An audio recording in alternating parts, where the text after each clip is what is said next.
En die boodskap, as dit gestuur word, uit te stuur vir iemand anders ook, net soos volgende week, sal dit ook baie belangrik gaan wees. Weet, ons moet hierdie gedeelte van môre moet jy verstaan. Die Bybel sê dat die waarheid maak vry. Ek het hoeveel keer gesê, God se woord is die waarheid. Nou, ek kan die woord oor en oor lees en niks gebeur nie. Hoekom maak die woord maar nie vry nie? Dat is toch die waarheid. Die leuns nie. Omdat die woord die rema geword het in my hart, omdat die woord die lewend geword het in my binneste. Die oomblik wanneer die woord rema word in jou hart, dan eers kan die waarheid jou vry maak. As jy vanmôre gaan luister en die woord vind ingang in jou hart vanmôre, jy verstaan waaroor ek gaan bedien, gaan die woord jou vry maak. Die waarheid gaan die bande oor jou lewe breek. Luister wat pastoor sê vanmôre. Kom ons lees saam Kolossense 2:13 tot 15. As jy daar is, sê amen, klik op die skerm. 13 tot 15. En hy sê, en julle wat dood was deur die deur die misdade en die onbestelheid van julle vlees, het hy saam met hom lewend gemaak, deurdat hy julle al die misdade vergeef het. Sonde hou jy nie dood. Ongeregtigheid hou jy nie dood. En die skuldbrief teen ons, wat met sy insettinge ons vyandig was, het hy uitgedelg en weggeruim, deur dit aan die kruis vas te hou. Daar's 'n boodskap aan die kruis. Dis wat pastoor vanmôre. Daar's 'n boodskap in die kruis. Nadat hy die owerhede magte uitgeklee en hulle in die openbaar tentoongestel het, en daardeur oor hulle getriomfeer het. Glory. Nou, die titel van my boodskap vanmôre is dit is volbring. Daai woordjie, dit is volbring, vind ons die tweede laaste woord van Jesus op die kruis van Golgotha. Voor hy sy asem uitgeblaas het, was die laaste een. Hy sê, dit is volbring. Dis volbring. Die woordjie volbring beteken niks kan bygevoeg word en niks kan weggeneem word nie. Dit is volbring, dis volmaak. Dis wat die woordjie beteken. Nou kom Paulus in ons geleesde gedeelte en hy begin hierdie gedeelte en hy skryf dit aan die gemeente van Kolosse, wat juist gesukkel het daardie tyd om baie dinge te verwerk en om die waarheid toe te pas in hulle lewe en dan ook te glo dit wat hulle geleer was. En hy kom aan die heel eerste punt vanmôre wat hy vir hulle sê. Hy sê die skuldbrief wat teen ons was, die skuldbrief wat teen ons was, wat met sy insetting in ons vyandig was. Daai woordjie skuldbrief beteken eintlik 'n sertifikaat van skuld. 'n sertifikaat van skuld.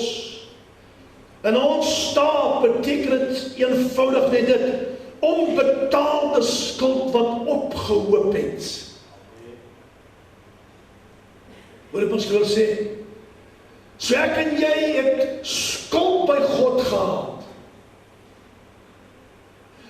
wat ek en jy nie kon aflos nie,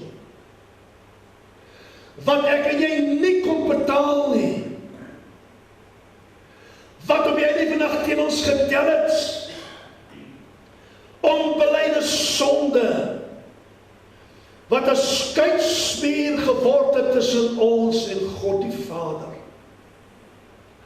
En die Bybel sê dat Jesus het gekom met sy dood en hy daai skeidsmuur afgebreek tussen God en die Vader en ons versoen met God die Vader. Hy het ons versoen met God die Vader. En die Bybel leer my verder dat in Romeine 8:6 vers 23 staan, dat die loon van die sonde is die dood.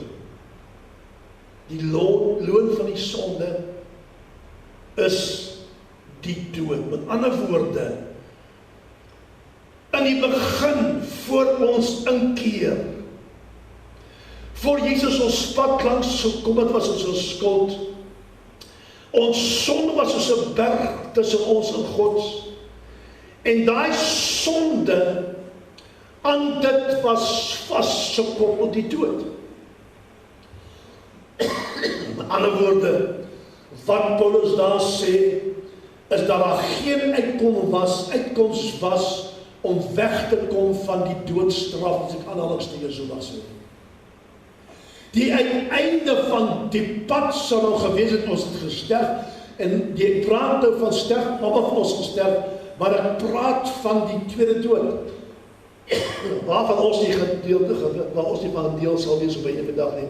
Maar hy praat van die dood, praat hy van die tweede dood, en die Bybel sê daar vir ons op die einde van die dag, dat hulle wat daar in die tweede dood dan gesterf, gaan dit nie maak nie, gaan glad nie by die hemel uitkom, gaan glad nie deel wees van die eindtydplan nie. Hulle gaan na 'n ander plek toe, 'n plek van swaal en vuur in die Bybel ons leer.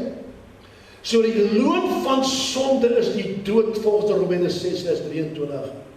En Jesus kom en hy noem twee dinge wat hy gedoen het hier. Hy sê uitgedelg sy Paulus en hy het weggeruim. Uitgedelg en weggeruim, wat beteken om heeltemal te verwyder dit wat teen ons getel het. Aan die ander woorde, Jesus het in ons plek gesterf, verskoning, en ons plek ingeneem op die kruis van Golgotha.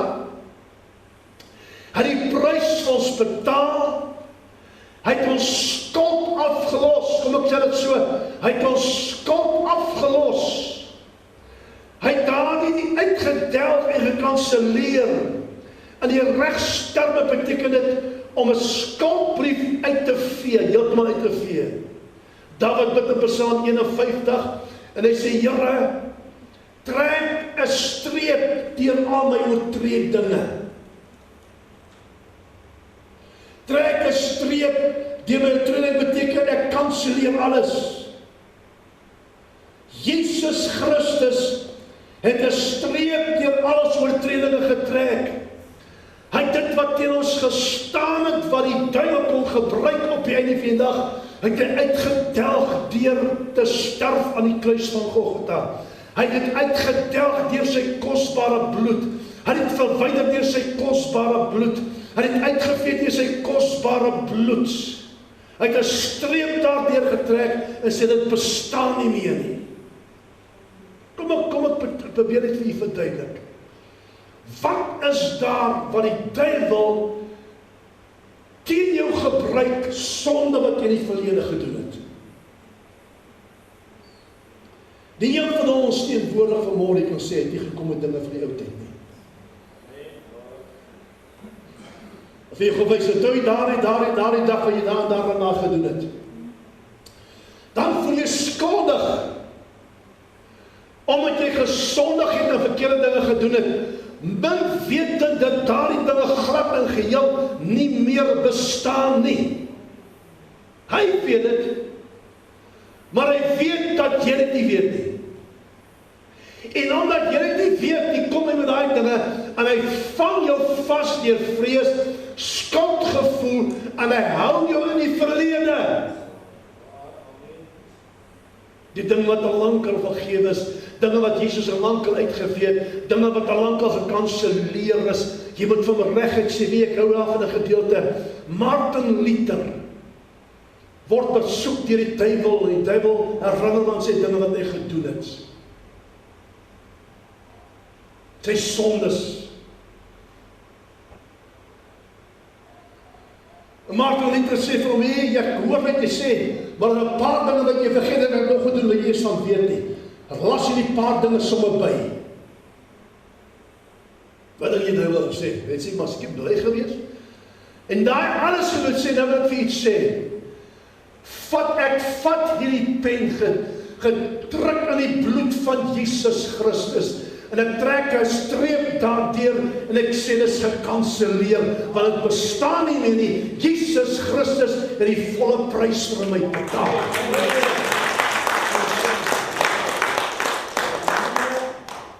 So wanneer hy kom jou herinner aan dinge wat jy gedoen het in die verlede, herinner hom daaraan, sy stad en Jeselina. Daai dinge bestaan nie meer nie. Dis uitgewis. Jesus het 'n step daardeur getrek. Hy het uitgekanseleer. Alles klaar gedoen. Wat beteken dit kan nooit weer teen ons gebruik. Wil hy sê my nooit weer teen ons gebruik word nie. Nooit weer teen ons gebruik word nie. Dis afgelos, dis uitgewis. He took it out of the way and it still remains out of the way. Maar hy gebruik dit om jou sleg te laat voel, skuldgevoel. Alhoewel in 'n makkie sak wat jy in die verlede gedoen het. Jy luister wat pastoor vandag sê. Makkie sak wat jy die Here doen nie. Makkie sak wat jy in die toekoms gaan doen nie. Jesus het klaar die volkomme prys betaal vir jou en vir my. Maar luister wat pastoor sê, as jy dit nie bely wat jy doen hier nou en gaan bely wat jy in die toekoms gaan doen nie, kan die duiwel dit teen jou gebruik. Belydenis is 'n moeds. Hy het klaar die prys betaal. Die oomblik wat ek my mond oopmaak en ek bely my sondes en ek erken dat ek gesondig het, dan tree dit wat Jesus vir my gedoen het in werking.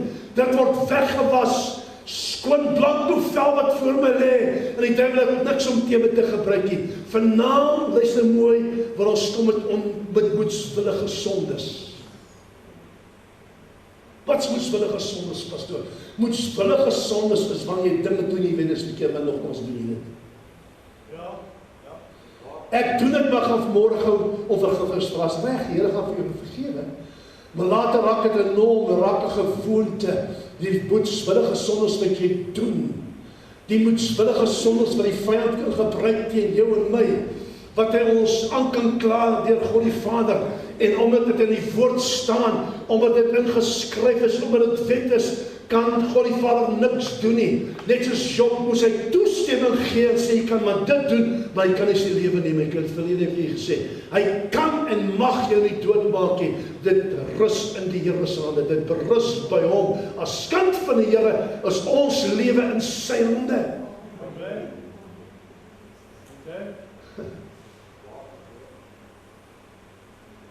Ag, gaan mense nog Fortuin vertel dat hulle gaan luister na hy kom sterk. Sê hoor jou seun gaan sterf of dit gaan gebeur of dit gebeur, jy gaan 'n ongeluk kom en dit gebeur en dan glo hulle wat hulle sê omdat hulle glo wat daai demoon sê gebeur dit. Ja, dis so.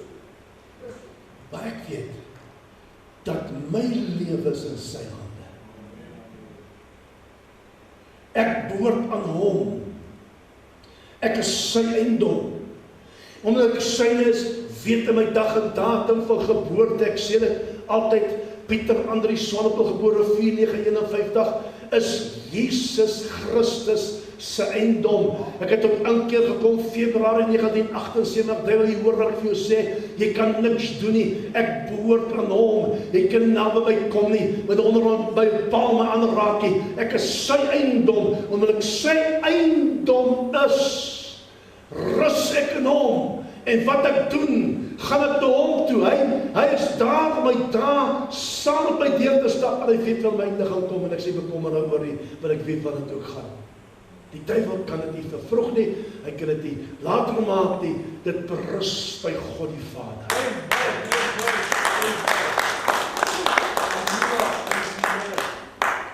Al ons rebellie, al ons hardkoppigheid, al ons wetloosheid, al ons opstaan teen God se wil, vanmôre gehoor, wat die uitleg sê, skop teen die prikkels, ons kan nie teen die prikkels skop nie, alles, my sondes, my moedswillige sondes, Where I missed the mark, waar ek gesondig het, sonde in die verlede, sonde in die hede, sonde in die toekoms. Hy het die volle prys betaal op die kruis van Golgotha.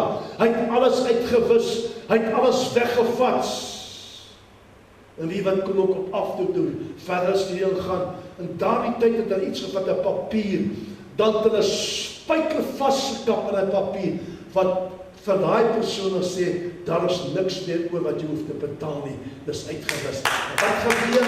Jesus het daardie oortreding ons skuldbrief vasgenaal op die kruis, en die duiwel weet wat dit beteken. Dis vasgenaal op die kruis wat beteken, daar's niks oor op my skuldbrief, waar sê 'n skuldbrief oor nie, wat hy teen my kan gebruik op die einde van die dag nie. Dis alles uitgewis. Alles uitgewis. Kom sê dankie vir Jesus vanmôre, mense.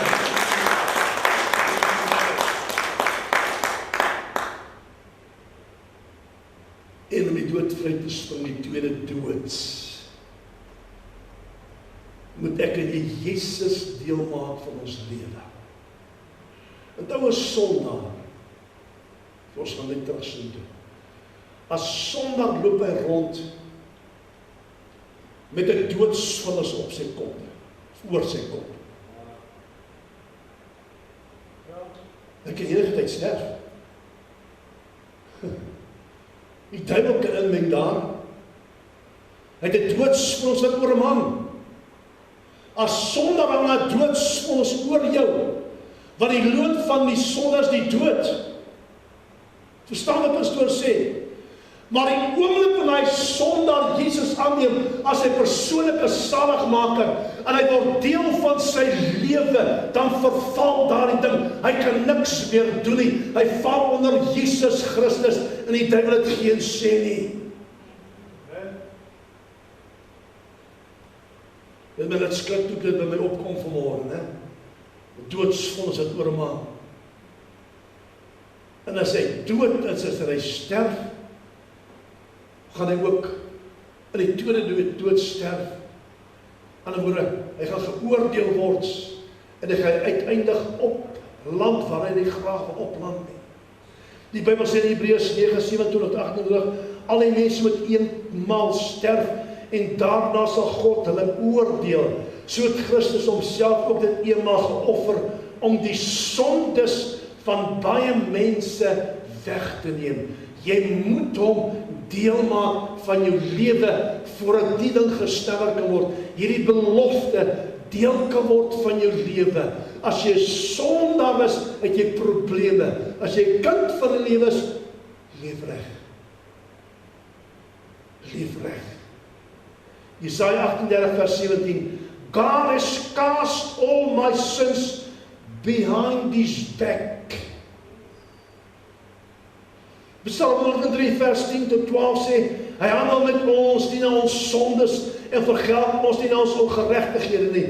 Want so hoog as die hemel is bo die aarde, so geweldig is sy goed en tierenheid oor die wat hom vrees en respekteer. So ver as die ooste verwyder is van die weste, so ver verwyder hy ons oortredinge van jou en my.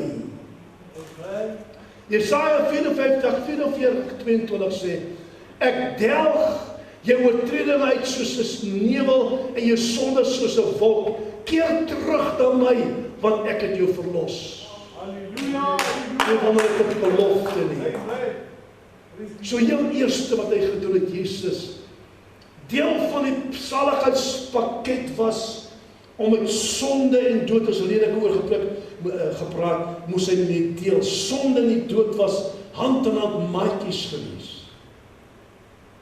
En hy moes daarmee deel met die dood en ook met die sonde van ons sê, hy het klaar daarvoor betaal. Daai ding wat ons die verlede gedoen het is verby. Ons hoef nie daaraan te dink nie, hoef nie daar te bekommerd te wees daaroor nie. Dis vir eens en vir altyd weggeneem. Daar bestaan nie meer so iets nie. En wanneer ek nou begin lewe van vandag af tot in die toekoms, moet ek seker maak is volgens die woord, moet ek bely verkeerd gedoen het, moet ek my sondes bely, want hy is getrou en regverdig om almal te vergewe en te reinig deur sy kosbare bloed, as ons bereid is om ons sondes en ons oortredinge te bely. Onthou, belydenis gaan gepaard met berou. Jy het berou omdat jy verkeerd gedoen het. Jy het berou omdat jy gesondig het. Jy het berou en die Here kom en hy was jou skoon. En dit wat jy gedoen het in die verlede en nou is weg. Dit wat jy vandag en oormôre doen is weg. Dit wat jy dan in die toekoms gaan doen is weg as jy het bely. Solank jy bely dat jy onder daai wolk van die dood kan uitkom.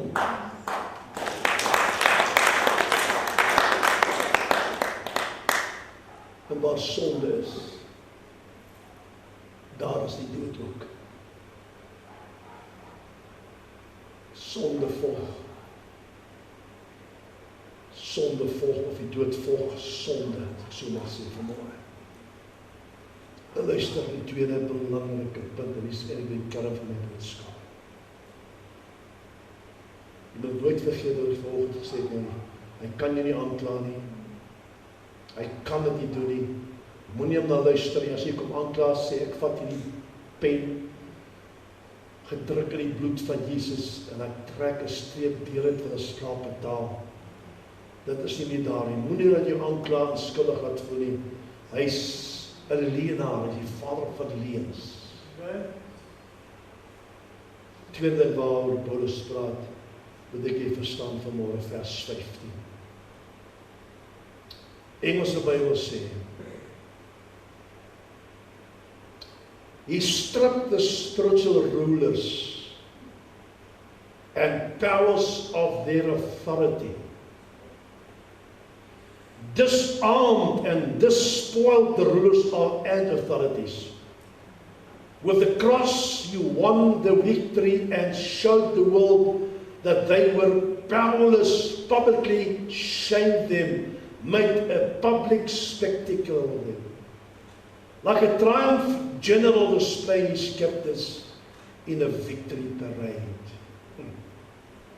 Hou daarvan, ons Afrikaanse Bybel lees daar, in die 15de vers, nadat hy al die owerhede magte uitgeklee het, openbaar tentoongestel het, en daardeur oor hulle getriomfeer het. Nou moet jy baie mooi luister, baie mooi luister.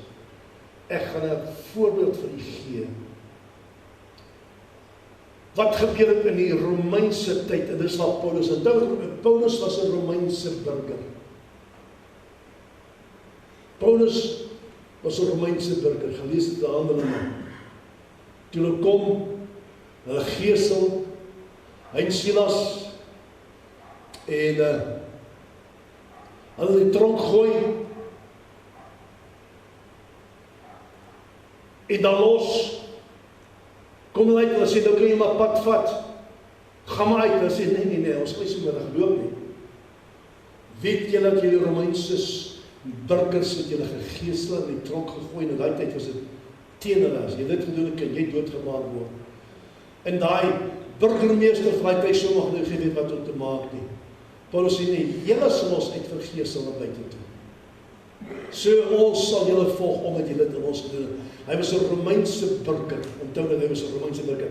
Dis hoekom hy so maklik kon skryf in Efesiërs 6.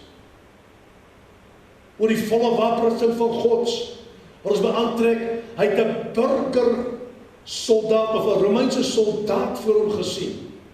'n Romeinse vegter gesien, en in die prentjie sy gedagtes gevorm, en hy toe dit gevat, en geskryf oor God se wapenrusting, gelees maar daar.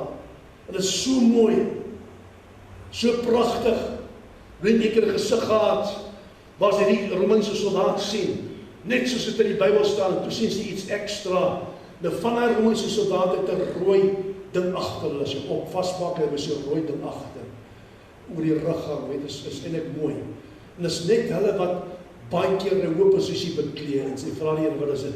En hy sê, dis die bloed van Jesus. Dis die bloed van Jesus. Romeinse soldaat. So hy was 'n Romeinse burger, en tussen is hy mag kom praat oor die Romeinse soldate. En hy kom weer 'n keer hier.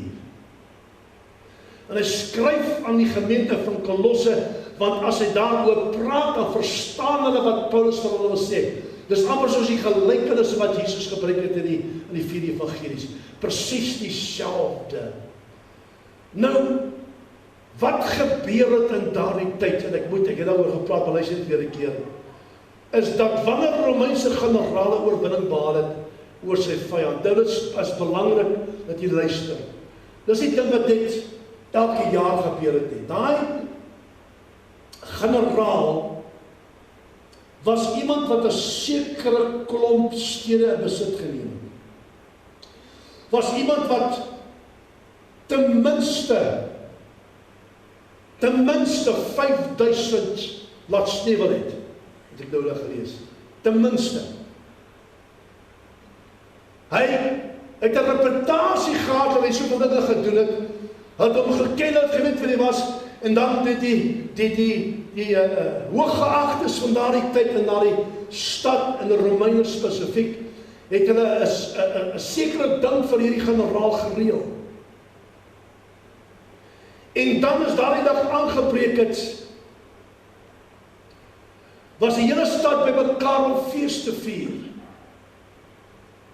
Want hulle gaan nou die generaal sien, hulle gaan sien waar hy oorwin het, hulle gaan sien sy gevangene wat hy saamgebring het, en die buiten alles sal hulle sien, hulle is daar, die hele stad.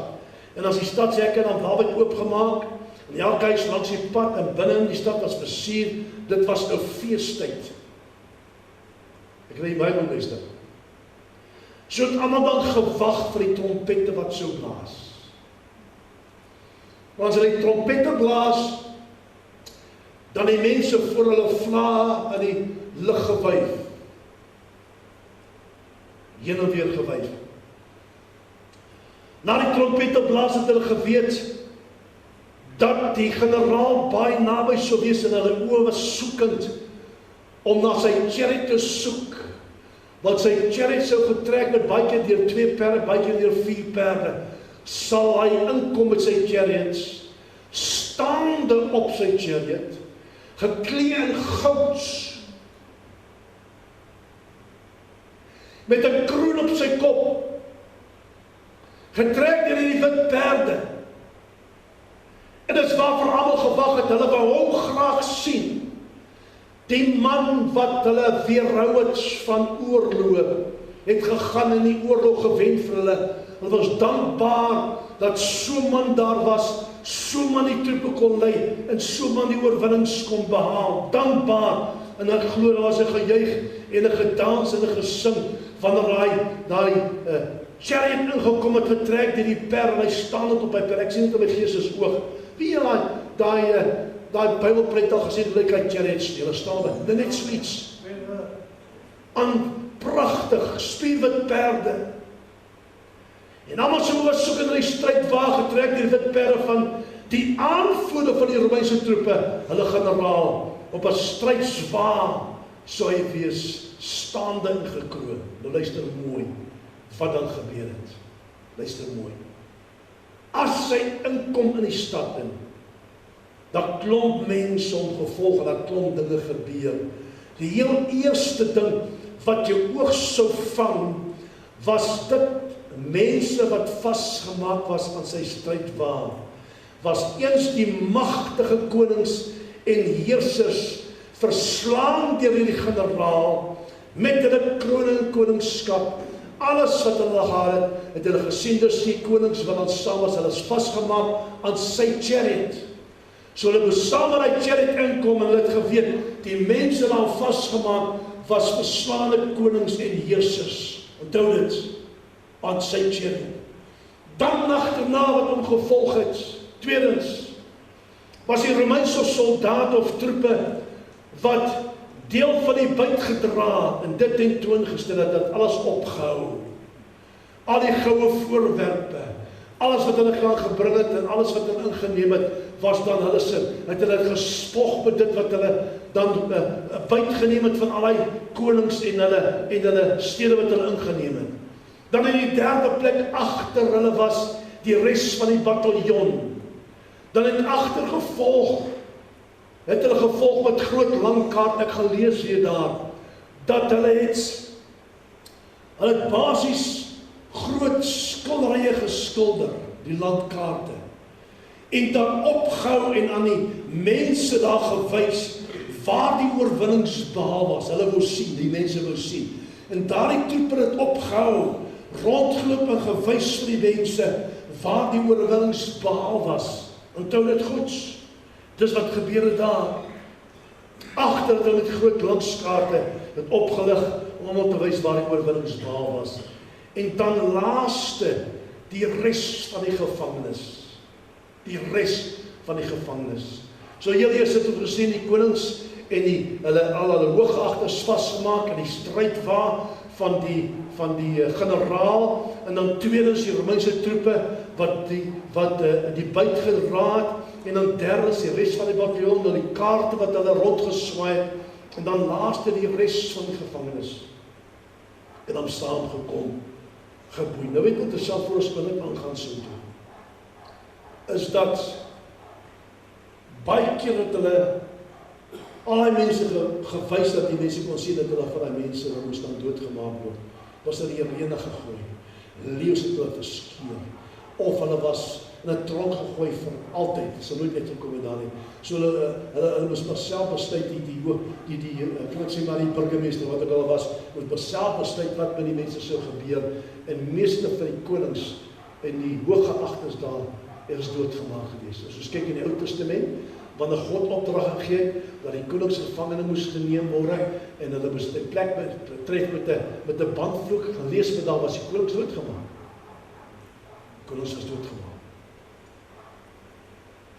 Wat het Paulus gesien toe hy die gedeelte skryf? Ek wil dit baie mooi luister. Baie mooi aandagtig luister. Hierdie keer was die parelpoorte wyd oopgemaak. Luister mooi.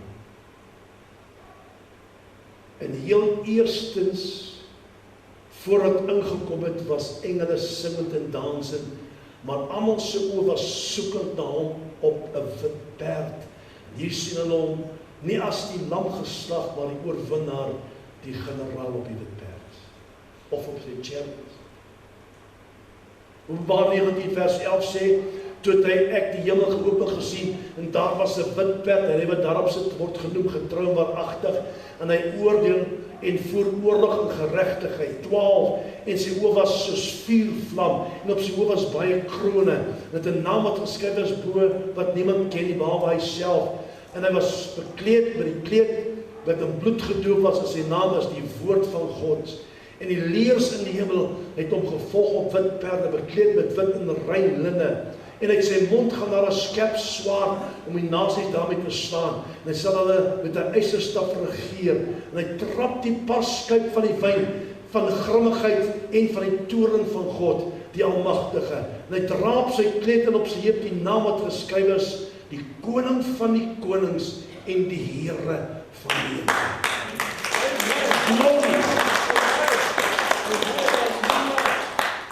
And chained to his chariot. Vasgemaak aan daardie chariot van Jesus Christus was the devil without his crown and every principality and power without their weapons and any authority. Dis wat hy gesien het. Dis wat Paulus aanskou het. Hy het 'n prentjie vir hom geskilder en gesien, parallel getrek van dit wat gebeur in die Romeinse tyd. 'n Parallel getrek met dit wat gebeur in die geestesrealm en gesien hoe Jesus Christus die duiwel en sy demoniese magte in die openbaar tentoonstel. Kom nou mense. Luister.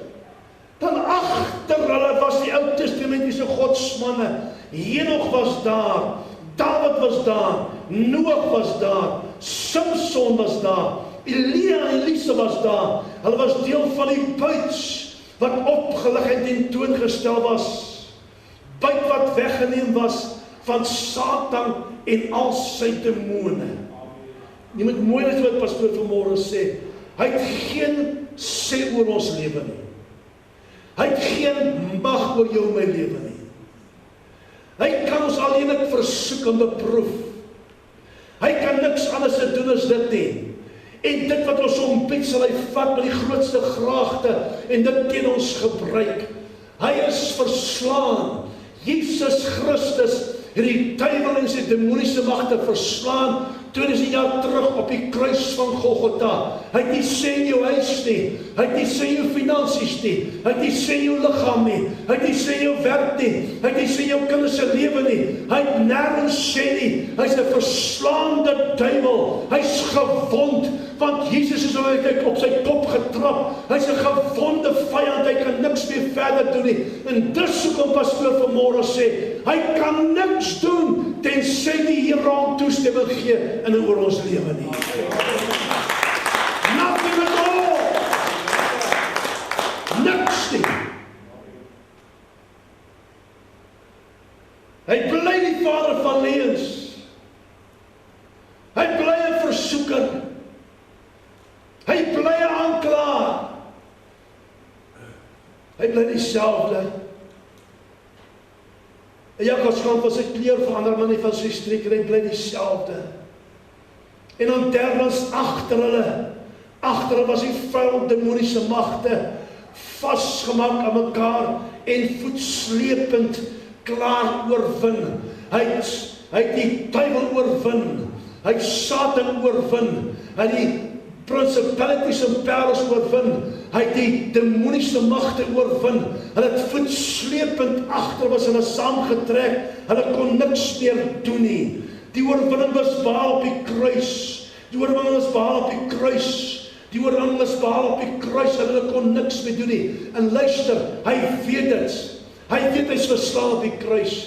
Elke demoon weet hulle pak slaag gekry daar.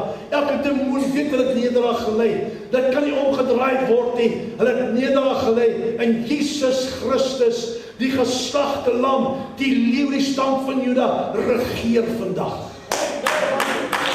Amen. Yes, Lord. Yes, Lord. Derdens, die moet vastmaak en voetsleepend oorwin aan 'n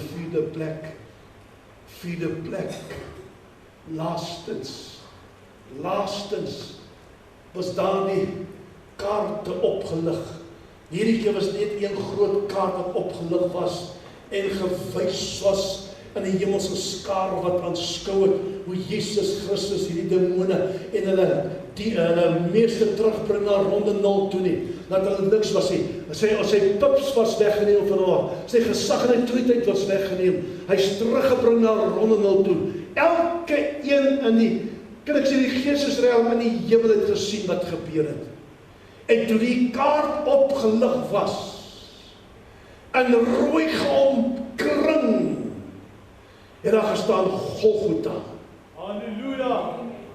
Halleluja! Jesus Christus het Satan en sy hele weermag, met al sy demone, het hy verslaan op Golgotha. Dis al. Niks meer, niks minder nie. Was opgelig en elke persoon kon sien waar die oorwinning behaal is. En dink net die gejuig en die gedans en die gesing wat plaasgevind het toe dit opgelig word, want is waar Jesus Christus die oorwinning behaal het. Mensdom. Nou kom plaai jy met allerhande gemors. Hy kom klaai aan vir enige dingetjie wat het glad nie daar is nie. Hy laat jou prentjie skuld wat nooit gaan gebeur nie. Hy laat jou dinge dink wat nooit bestaan nie. Kom nou mense. Hy bring vrees jou pad langs. Hy doen allerhande dinge om van koers af te kry, want hy weet hy kan niks verder doen nie. En as ons luister wat ek sê, luister is die sleutel. As ons luister wat hy vir ons sê, gaan ons ingetrek word in sy kolken, en dan moet ons vrygemaak word op die einde van die dag. Ons kan nie bekostig dat die duiwel met 'n klomp leuns kom en jou wegtrek van die pad af waar jy loop nie. Want as jy mooi kyk na al twee gedeeltes wat ek vanmôre bedien het oor, is dat Jesus Christus het klaar die prys betaal, 100% prys, het die beker klaar geledig, heeltemal geledig, daar is nie 'n druppel oor nie, sodat ek en jy kan vry wees, en God kan dien in gees en in waarheid.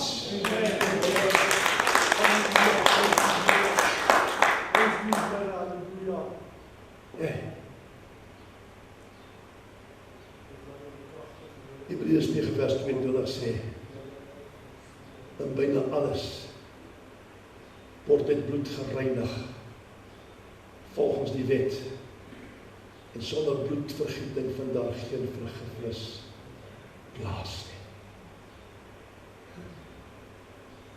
The devil can't accuse us.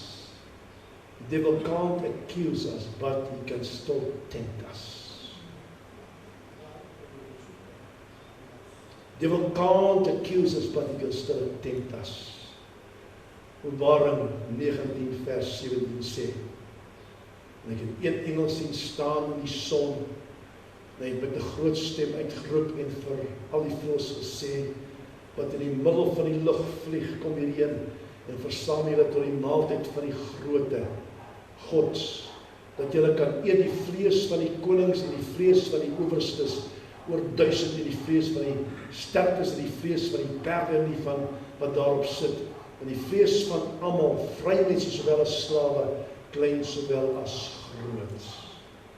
Genesis 3 vers 15 sê, en ek sal vyandskap stel tussen jou en die vrou, tussen jou saad en haar saad. Hy sal jy die kop vermorsel, en jy sal hom in die hakskeen byt. Jesus was in die hakskeen gebyt toe die kruis hang. En die duiwel moes 'n bietjie verder dink as dit, wat daarna gestaan het. Amen. Jy sal my hakskeen byt. Hy het gedink, hy het allemaal gedink dat het oorwin. Ons het volgende week oor gesels. Hy het allemaal gedink dat het oorwin, dat het gejuig en partytjie gou, en ek wil het miskien daarby stil staan. Dink ek by jouself, daarna magteloos. Ek kan niks doen as mens, nie as God nie, hang as mens daar. Wat dink jy dat kom demone nog gedoen te wil die kruis aan? Kom nou mense. Of wat hulle probeer doen het. En omdat die Romeinse soldate en die Romeinse regering dit hulle motto was om mense nakend uit te trek aan 'n kruis staan en te martel tot hulle dood sou gaan, het Jesus van dit gebruik gemaak, want hy geweet wat agter die Romeinse regering gesit het, was nie die Romeine nie, was hierdie klomp wat hulle nou aanval, in die Geestesrelle. Wat gebeur? Jesus swaai dit om, en hy doen dit presies aan Satan en sy demone. Klee hulle uit in die openbaar. Vat alles van hulle weg. Maak 'n bespotting van hulle. Vir al die leerskares wat daar was.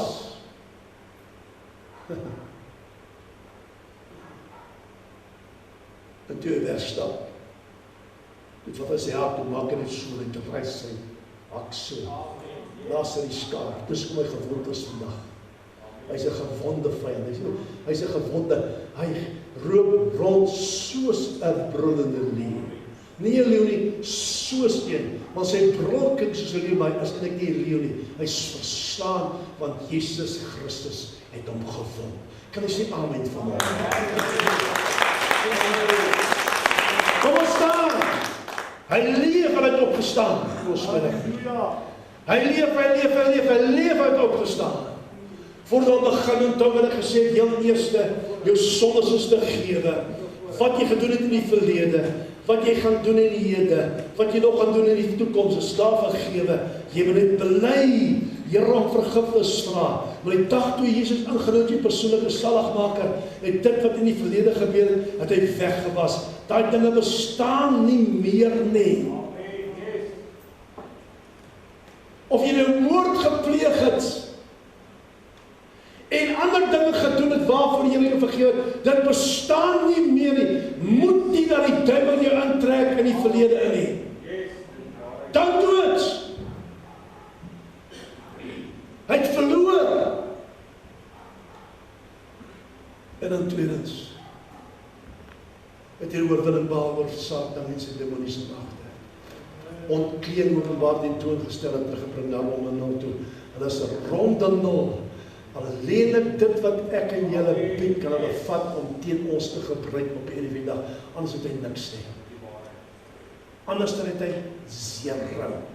moet hom nie daai opening in jou lewe gee nie. Moet jy hom plek gee in jou lewe nie. Mense luister op Christus. Hy lewe het opgestaan.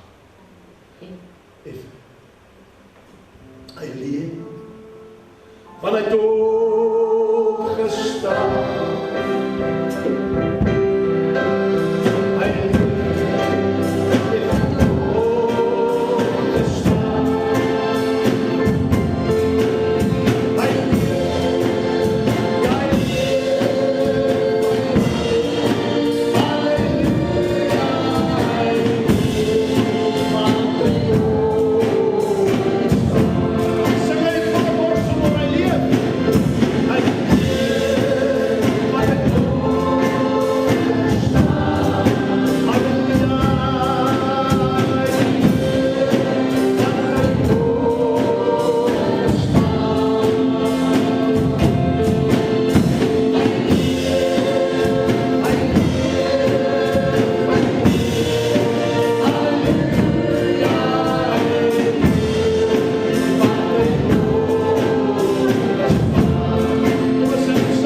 Sê vir die duiwel, Jesus leef, ons sing dit saam, hy leef, dat hy opgestaan.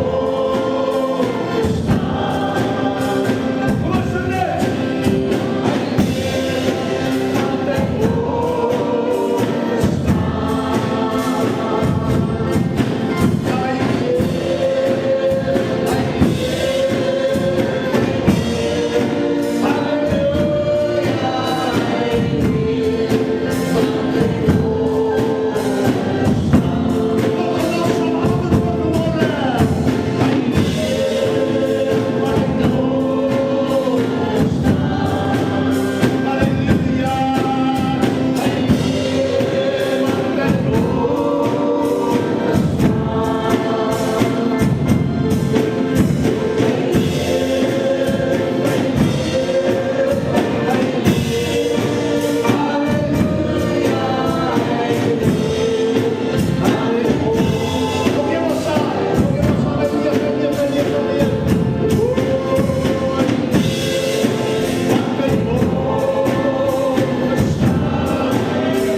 Ja, is die Here nie goed vir ons?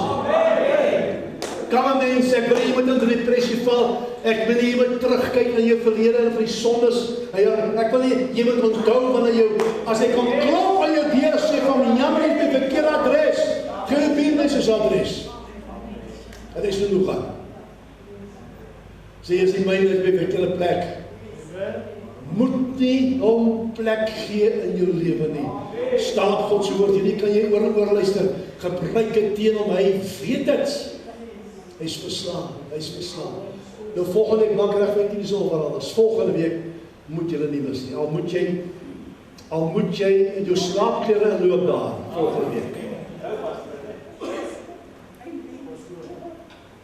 Yes. Ja. Wat die Here dit is woordlik is, hy maak my vrou saam. Sy leef op altaar en pas. Ja, saambring. Ek wil haar saambring dat die Here dit moontlik maak. Hy sal kan. Ek kan nie dus rolstoel indra. Dis reg. Dis ja. Bring ons saam. Bring ons saam.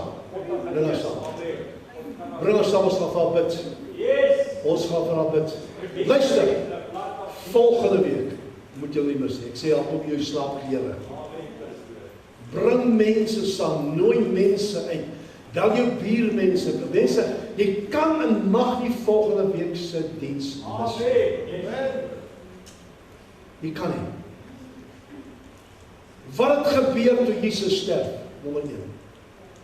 Wat het hy gedoen die 3 dae en 3 nagte in die buik van die aarde? Hoe het hy die soos teruggekry van die Satan af? Ons gaan al oor daai dinge gesels. Mense, ek gaan vir julle 'n prentjie skilder wat ek in my hart nog al die tyd. Annetjie is nie vanmôre hier nie. Ek kan nie nog nie weg nie. Ek op haar begrafnis praat met 'n ou wat ek jare laas gesien het. En ek groet hom, ek sê gaan met jou. Ek sê baie goed, pastoor. Ek sê weet jy wat, ek onthou jou nog. Ek sê waar vandag? As jy het gepreek daardie dag die stem in die doderyk. Ek sal hy preek nooit in my lewe vergeet nie. Nooit. Dis wat die Here kan doen. Dis 'n ding wat jy moet kom luister na en die Here gaan dit lewend maak. So ons gaan daaroor praat. Wat het gebeur toe hy neerdaal? Baie mense sê dit, ek sê dit. Gaan jou wys skrif gee volgende week. As mense jou vra, dan wys jy die skrif wat ek julle gegee het. Wat het gebeur? Wat die Bybel sê vir ons duidelik, dat die sleutels van die dood en die doderyk het teruggevat. Dis nie wat die woord sê. Amen. Openbaring sê dit. Amen. So kom luister, bring mense saam, nooi mense uit. Bel iemand nou al die week as jy hoorie, ek sê volgende Sondag jy buite kry. Want baie mense wil nie in die kerk alleen inkom, jy geweet. As jy saam die vriend kan inkom, saam die vriendin kan inkom, kom ons saam. Nooi mense uit, as die mense kom sit. Hy hoef nie deel van die gemeente te word nie, net dat hy kan kom luister. Asseblief. Alright, ons gee Tinus Olverhannes. Kom sing hy, kan ons hy die ou nuwe kruisfees sing. Ek dink ons laas fees is bietjie laag gewees. Gees bietjie laag.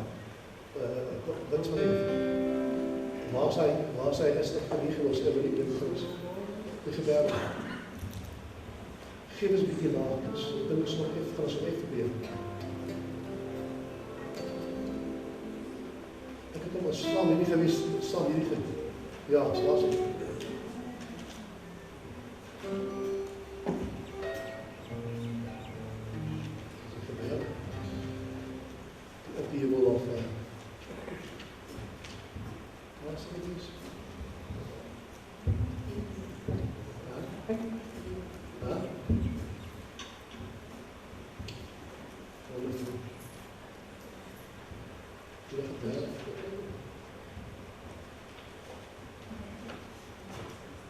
Oké, ons sal kyk op die skerm. Is dit daar? Vat hom. Ons kyk. Hè? Die ou nuwe kruis. Nee, dis niks ons het was op hier gespeel wat jy doen. Vir jy seep aan. Ja, vat hom seep. Oké.